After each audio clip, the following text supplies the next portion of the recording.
Bienvenue sur Manipura, un podcast de développement spirituel qui s'adresse à vous si vous souhaitez vous reconnecter à votre plein pouvoir en prenant confiance en vos capacités et en étant aligné avec vous-même et l'univers, vers une sphère émotionnelle et mentale équilibrée et un ego sain. Je suis Amba, yoga thérapeute, énergéticienne, astrologue et ma mission est de vous aider à développer toutes les ressources déjà en vous. À travers des outils comme l'astral yoga, l'énergétique et l'écrit-thérapie, mon objectif est de vous rendre acteur de votre mieux-être et indépendant sur le chemin de votre spiritualité. Je vous souhaite une excellente écoute. Bonjour à tous et bienvenue dans ce nouvel épisode de Manipura. Je suis ravie aujourd'hui de vous retrouver pour le 10e épisode déjà. Épisode thématique aujourd'hui qui porte sur le corps causal, 5e corps de notre série sur les corps subtils. On est passé par le corps physique, on est passé par le corps éthérique, le corps émotionnel, le corps mental. Et aujourd'hui, nous décortiquons le corps causal ensemble, le corps qui gère nos émotions, celles de nos expériences passées, mais pas que, et c'est ce qu'on va voir aujourd'hui. Je vous ai fait un gros pavé, j'ai essayé de condenser un petit peu parce que sinon le podcast allait durer 3 heures, mais quand même on est sur un sacré gros morceau, donc installez-vous confortablement et on est parti. Avant tout, je voulais vous remercier parce que vous avez été beaucoup à m'écrire sur comment s'était passée la dernière pleine lune en Lion pour vous. Ça m'a fait vraiment plaisir de tous vous lire, vraiment plaisir également d'avoir autant de réactivité, alors un grand merci à vous. Et pour vous remercier en bonne et due forme, je vous lis un avis laissé par une d'entre vous, c'est Miss M, plus connue sous le nom de Megan, qui dit sur Apple Podcast mais également sur Instagram, merci à elle d'utiliser toutes les plateformes pour me faire son retour. Merci Amba, tes podcasts sont réussis et je suis impatiente de découvrir les nouveaux podcasts chaque semaine. Très belle découverte pour ma part. J'adore ton état d'esprit, tes podcasts sont géniaux, j'adore le contenu et la longueur aussi, c'est pour ça que j'ai commencé à les écouter. Et puis tes stories sont géniales aussi, j'adore le contenu car il y a un peu de tout. Et puis tu es réactive avec les internautes, pour le moment tu es le compte que je suis le plus. Merci beaucoup Megan de m'avoir fait ce retour très très mignon. C'est encore un peu difficile pour moi de prendre du recul et voir si les épisodes vous aident tout simplement, alors de voir que effectivement ça aide, je me dis que ce que je fais a du sens pour vous et ça, c'est la raison d'exister de ce podcast, alors merci beaucoup. On commence parce que on a beaucoup de choses à dire sur le corps causal. Alors, on va d'abord chercher à le comprendre, ce nouveau corps. Le corps causal, c'est le corps qui est en lien avec le plan vibratoire des mémoires, avec le subconscient. On le relie à Vishuddhi Chakra, le chakra de la gorge, et à la couleur bleu-vert, ou turquoise si vous préférez. Il revêt ce corps causal une importance capitale parce que c'est lui qui est en charge de l'apprentissage par l'expérience. Le corps causal, il regroupe vos croyances, vos expériences passées, qu'elles soient positives ou négatives, que ce soit les expériences de cette vie-ci ou les expériences de vos vies antérieures. Et ce corps causal, il est en charge de notre karma également, et par conséquent de notre évolution. C'est d'ailleurs pour cela que vous pourrez le retrouver sous le nom de corps karmique, dans certains livres peut-être. C'est en régulant ce corps causal que vous allez pouvoir transcender les étapes choisies par votre âme lors de votre incarnation. Réguler ce corps, c'est égal à se défaire de croyances et de mémoires négatives et limitantes, et c'est égal également à être en paix vis-à-vis de votre karma. D'ailleurs, si ça vous intéresse un épisode sur le karma, n'hésitez pas à me le dire sur les commentaires de votre plateforme d'écoute ou sur les réseaux sociaux et j'en ferai tout un épisode. Voilà le rôle en gros du corps causal et c'est pour ça que c'est un des corps qui est le moins évident à réguler. Pour que vous puissiez comprendre un peu plus de quoi il s'agit, je vais vous décrire les différents types de mémoire que stocke le corps causal. Le corps causal, on l'a dit, vibre sur le plan vibratoire des mémoires. C'est pour cela qu'on accède par son biais à un grand nombre de mémoires. Pour vous donner une vue d'ensemble sur ces mémoires, voici ce que le corps causal regroupe.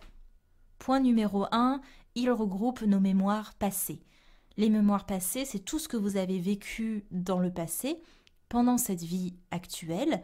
Et c'est pour ça d'ailleurs qu'un des points pour réguler le corps causal, c'est de travailler sur son enfant intérieur, on va le voir après, sur ses blessures, sur ce qu'il n'a pas pu exprimer, etc. C'est aussi en grande partie sur ces mémoires passées que les tendances de votre ego se sont construites, mais pas que, il ne s'est pas que construit là-dessus, mais une grande partie. Alors, travailler à réguler vos mémoires, ça équivaut à travailler les blessures de votre ego.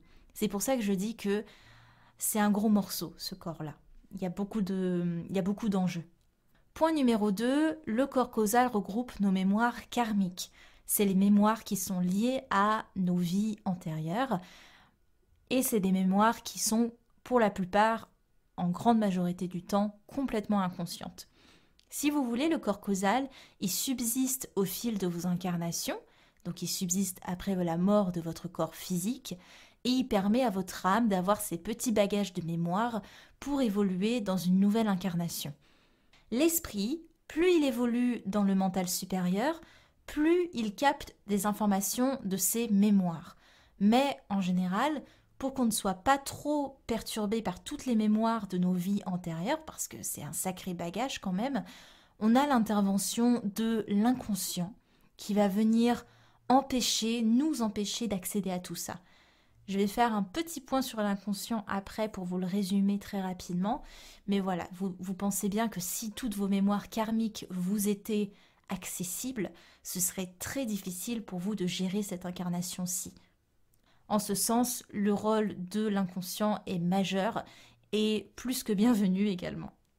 Point numéro 3, le corps causal emmagasine également nos mémoires transgénérationnelles.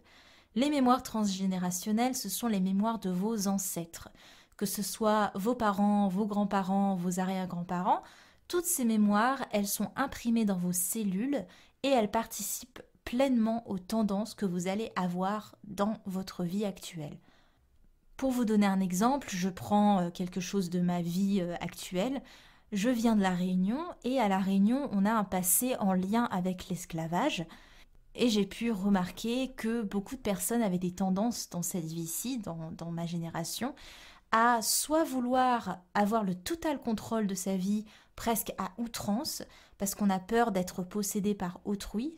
Et ça va créer des personnes très indépendantes, très exploratrices, mais qui auront du mal à se poser quelque part. Soit on va avoir l'effet contraire, l'autre extrême du spectre, on va avoir des personnes qui vont être dans une servitude à toute épreuve, envers le mari notamment pour les femmes, et ils vont avoir le besoin d'avoir un référent, ils vont rechercher à être dans une notion d'enfermement. Ils n'oseront pas partir à l'aventure et ils resteront dans un terrain qui est bien connu. Alors ce sont des choses qui sont faites très inconsciemment, évidemment, mais c'est pour vous montrer qu'un passé d'esclavage, par exemple, peut amener ces deux extrêmes et peut influencer la vie de beaucoup de personnes parce qu'on partage une histoire commune. La Réunion, c'est vraiment des grandes familles qui sont sur un seul et même territoire. Les mémoires transgénérationnelles, ce sont donc des mémoires qui ne nous ont pas touchés personnellement dans cette vie actuelle, mais qui sont imprégnées dans nos cellules et on a ce bagage transgénérationnel qui est là avec nous. D'ailleurs, ces mémoires, elles ne vous affectent pas forcément non plus, en tout cas pas tout le temps, et pas tout le temps avec une grande intensité. Ça peut être quelque chose de très modéré aussi, c'est possible. Quatrième et dernier point, le corps causal, il réunit également les mémoires de l'inconscient collectif. Les mémoires de l'inconscient collectif, c'est aussi, on peut les résumer comme les mémoires de l'humanité. C'est ce qui fait qu'on aura tendance à prendre les caractéristiques du rôle qu'on nous a assigné en fonction de ce qu'on est à l'échelle humaine, dans l'humanité. Un exemple concret, quand on est une femme, on a des mémoires collectives de servitude. La femme, c'est celle qui soigne, c'est celle qui nourrit. C'est pour ça que les femmes vont plus naturellement prendre le rôle de celle qui soutient, de celle qui est en retrait, de celle qui s'occupe d'autrui. C'est pas un rôle que vous choisissez en tant que femme, on est d'accord. C'est plutôt que c'est tellement ancré dans l'inconscient que parfois on se voit en tant que femme se dire mais pourquoi je prends cette place de prendre soin d'un tel alors qu'en soi on ne m'a rien demandé, ou pourquoi je mets ma vie en stand-by pour un tel alors qu'en soi je peux faire ce qu'il me plaît en tant qu'adulte. Je vois souvent des femmes, des jeunes femmes surtout, qui maternisent leurs compagnons comme un automatisme hyper ancré, comme si c'était ce qu'on attendait d'elles, et c'est encore une fois très inconscient comme comportement. Pour les hommes, ça se traduit, cet inconscient collectif, par un rôle qui va être une figure d'autorité, une figure de force, de pouvoir. Et inconsciemment, encore une fois, ça peut donner des hommes qui vont, sans s'en rendre compte, réguler les uns et les autres sans qu'on leur ait demandé. Ça peut être aussi des hommes qui vont avoir besoin de sécuriser les choses à outrance, qui vont imposer une certaine façade ou une certaine façon de faire pour maintenir l'ordre. Et aussi, ça peut être des hommes qui vont s'imposer à eux-mêmes une certaine froideur, qui vont réprimer leur émotionnel, ils vont prendre des responsabilités qui ne sont pas les leurs.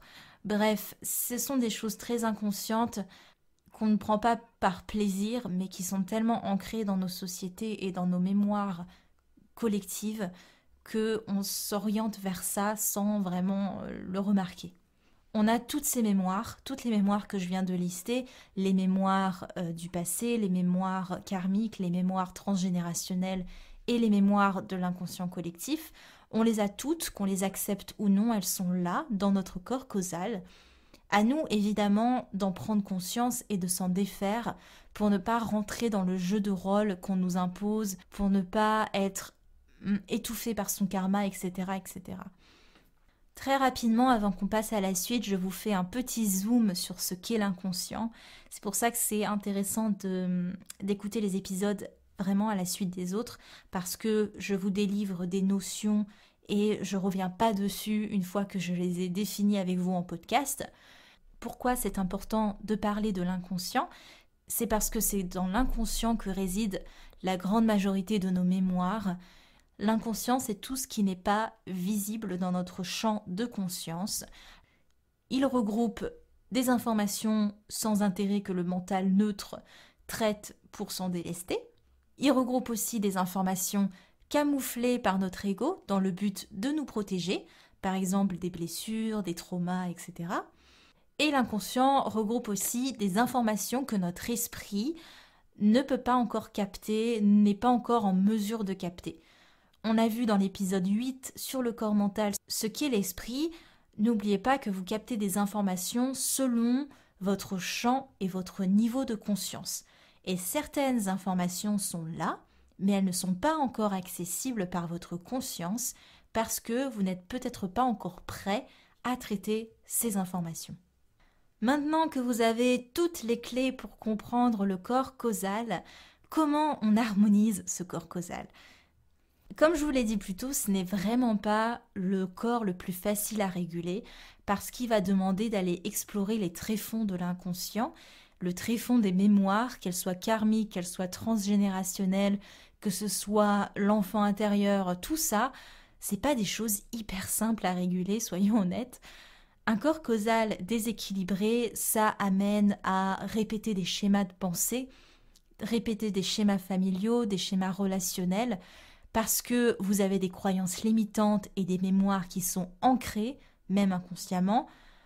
Un exemple, si vous avez des mémoires d'adultère dans votre famille, votre mère en a subi par exemple, pour vous, dans votre inconscient, les hommes sont infidèles. Et il se peut que vous allez chercher inconsciemment des situations qui vont venir confirmer ces mémoires. Donc des hommes qui ne sont pas connus pour leur fidélité. Encore une fois, rien de conscient là-dedans, ne vous tapez pas sur les doigts. C'est pour ça que réguler le corps causal est important. Il entretient, ce corps causal, les traumas et les blessures, donc ça influe sur notre ego. C'est pas pour nous embêter qu'il entretient tout ça, hein.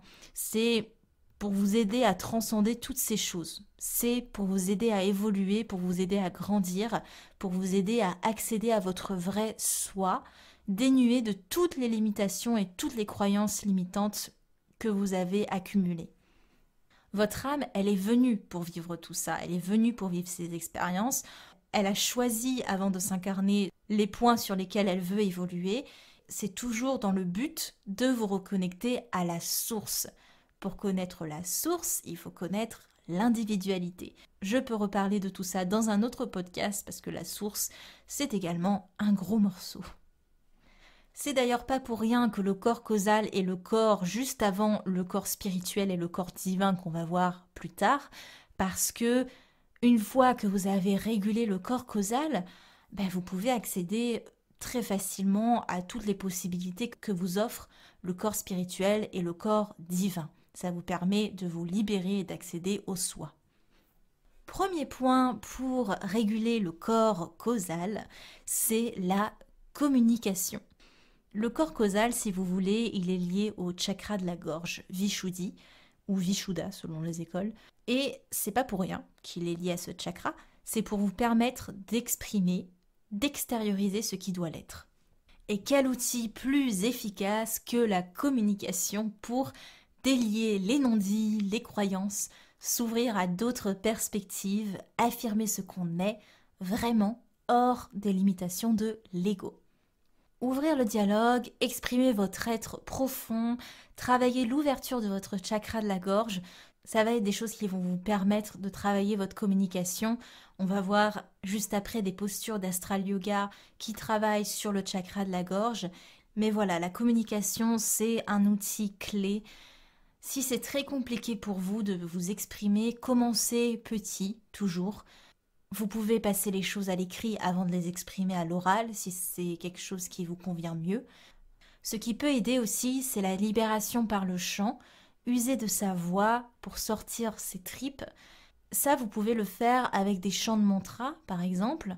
Le chant, c'est vraiment quelque chose, pour moi en tout cas, qui m'a permis de retrouver mon pouvoir.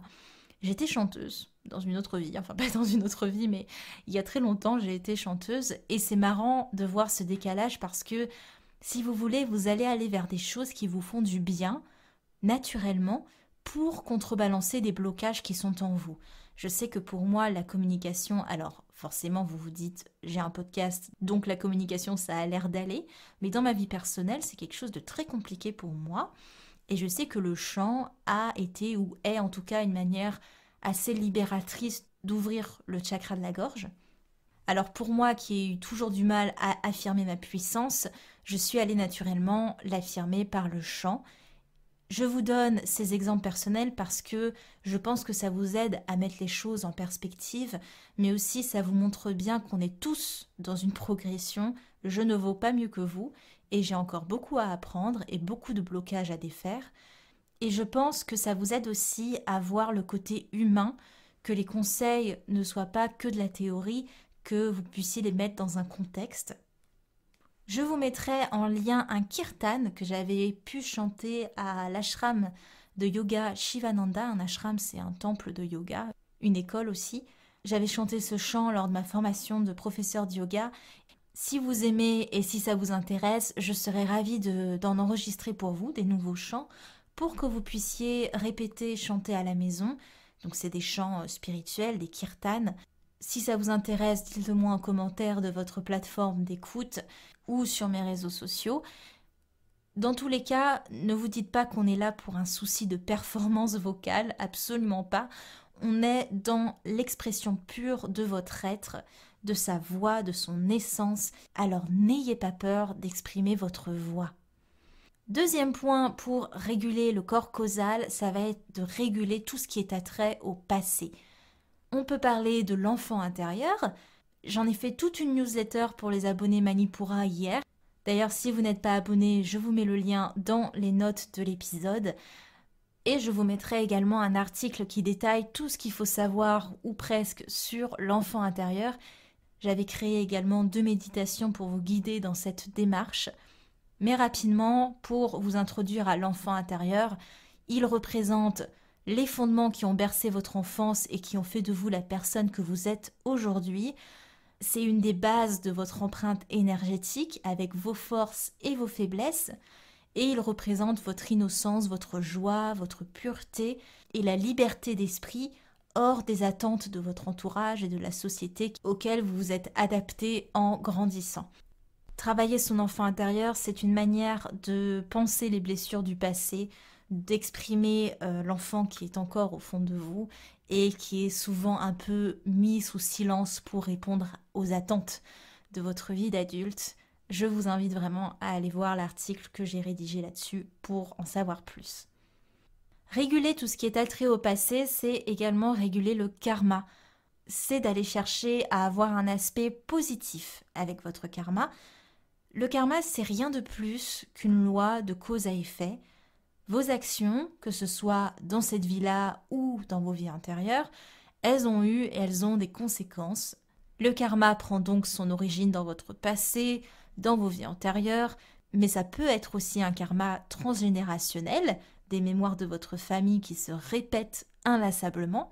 C'est pour ça qu'on dit que quand vous soignez quelque chose en vous, vous soignez en même temps toute la lignée familiale. J'ai une amie qui, dans sa famille, toutes les femmes ont vraiment deux yeux que pour leur mari et il y a une dépendance affective qui est très forte. Elles construisent vraiment leur vie autour de la figure du mari. Mon amie a eu une fille qui est très indépendante et qui vient casser ce schéma familial qui se répétait. Quand une situation karmique a tendance à se répéter, on appelle ça une réminiscence karmique. Pour casser cette boucle, il y a 2 étapes qui sont tout aussi ardues l'une que l'autre. Je ne vais pas vous dire que c'est simple parce que ce n'est pas forcément le cas. Première étape, c'est en prendre conscience. C'est déjà pas évident. C'est possible de prendre conscience des réminiscences karmiques, des choses qui se répètent, que quand votre esprit augmente son champ et son niveau de conscience. Pas besoin d'avoir un niveau de conscience ultra élevé pour voir les choses qui se répètent dans votre vie, mais quand même il faut avoir ce pas de recul pour pouvoir observer concrètement les schémas qui sont dans une répétition. Deuxième étape, ça va être la mise en action. Une réminiscence karmique ne peut pas être stoppée que si vous pensez les choses. Il faut absolument une mise en action. Il faut cette action qui brisera ce karma. Par exemple, vous avez vécu dans une vie antérieure des événements d'emprisonnement. Il peut alors, dans cette vie actuelle, avoir des peurs, une peur de l'inconnu, la peur des grands espaces, la peur d'aller explorer. Donc le tout pour réguler ce karma, c'est d'oser explorer l'inconnu, de vous ouvrir à des espaces que vous ne connaissez pas, petit à petit évidemment. Mais voilà, c'est pour vous donner une idée, les exemples sont infinis, mais on ne brise pas une réminiscence karmique juste en pensant, on a besoin de cette mise en action. Troisième point pour réguler le corps causal, ça va être le pardon. Grand sujet encore une fois. Le pardon, ça va réellement vous alléger de charges émotionnelles, mais ça va aussi réguler les mémoires qui assombrissent votre ciel. Il faut garder en mémoire, jeu de mots, que pardon égale libération. Pardon à vous-même, pardon aux autres, qu'importe. Le pardon, c'est le seul traitement qui vous permettra de guérir. Parce que se libérer de ses émotions, faire surgir sa colère pour s'en débarrasser, pleurer un bon coup, tout ça, ce sont des antidouleurs temporaires. Le pardon, c'est ce qui soigne de manière permanente. Le pardon n'est pas un signe de faiblesse, bien au contraire. Quand vous pardonnez, vous ne prenez plus rien personnellement, votre esprit est libre, votre mental est libre également. Et le pardon, c'est inné, si vous voulez. Dans l'enfance, un enfant, voilà, vous aviez 3 ans, un enfant vous tape, vous pleurez un bon coup, puis 2 minutes après, vous êtes en train de jouer avec lui. Le pardon, c'est inné. Il n'y a pas besoin de l'apprendre. En grandissant, on nous a appris que la fierté était plus importante que le pardon était un acte de faiblesse, et notre orgueil prend de l'ampleur lorsque nous ne pardonnons pas. Et l'orgueil, ça n'a jamais rien amené de bon. L'orgueil, ça ne fait que nous enfermer sur nous-mêmes, et ça ne nous fait que baigner dans un poison émotionnel.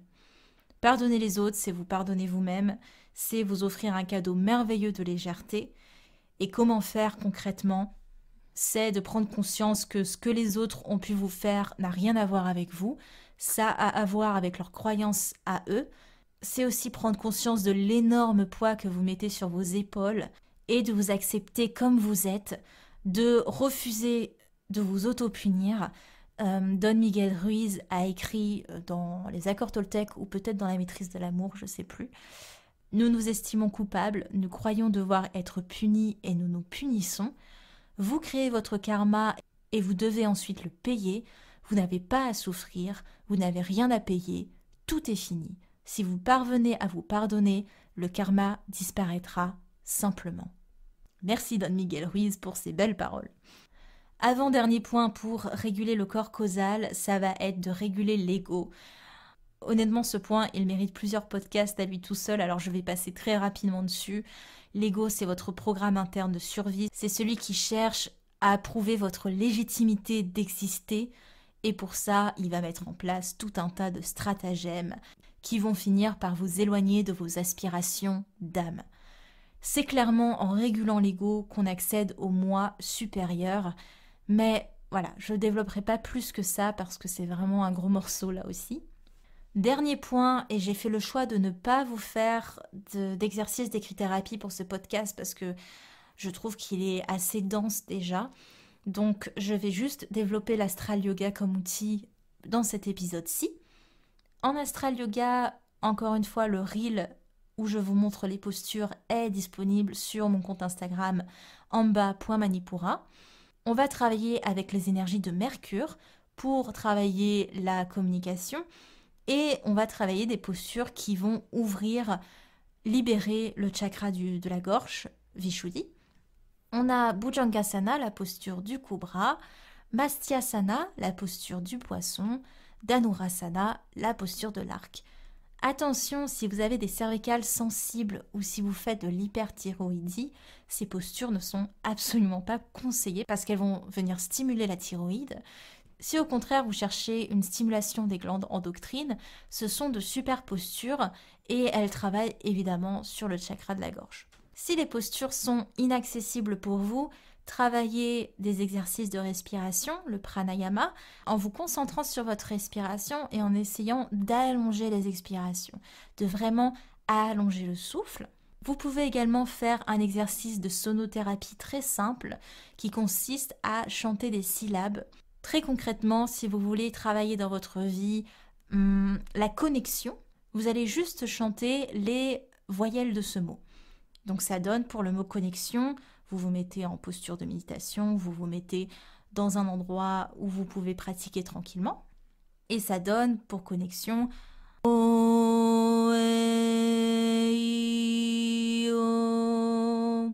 donc vraiment de juste chanter les syllabes, ça va permettre aux mots de vibrer en vous et ça a un pouvoir incroyable si vous voulez manifester un mot dans votre vie quotidienne. Voilà, j'espère que toutes ces pratiques, toute cette définition du corps causal et toutes ces manières de le réguler vous ont parlé. Si ça vous plaît, n'hésitez pas à me laisser 5 étoiles sur Apple Podcast et à m'écrire un commentaire, ça aide encore une fois le podcast à se faire connaître. Vous pouvez également m'écrire sur les réseaux sociaux et partager le podcast. C'est un moyen de me soutenir qui est hyper précieux. C'était Amba de Manipura et je vous dis à lundi prochain. Merci. Manipura, c'est déjà terminé pour aujourd'hui. Je vous remercie de votre écoute et si cela vous a plu, n'hésitez pas à partager et à me laisser un commentaire sur Apple Podcasts ou sur mes réseaux sociaux. En attendant, vous pouvez télécharger mon cahier de pensées positives gratuitement en cliquant sur le lien dans la description de l'épisode. Quant à moi, je vous dis à la prochaine et surtout, prenez bien soin de vous.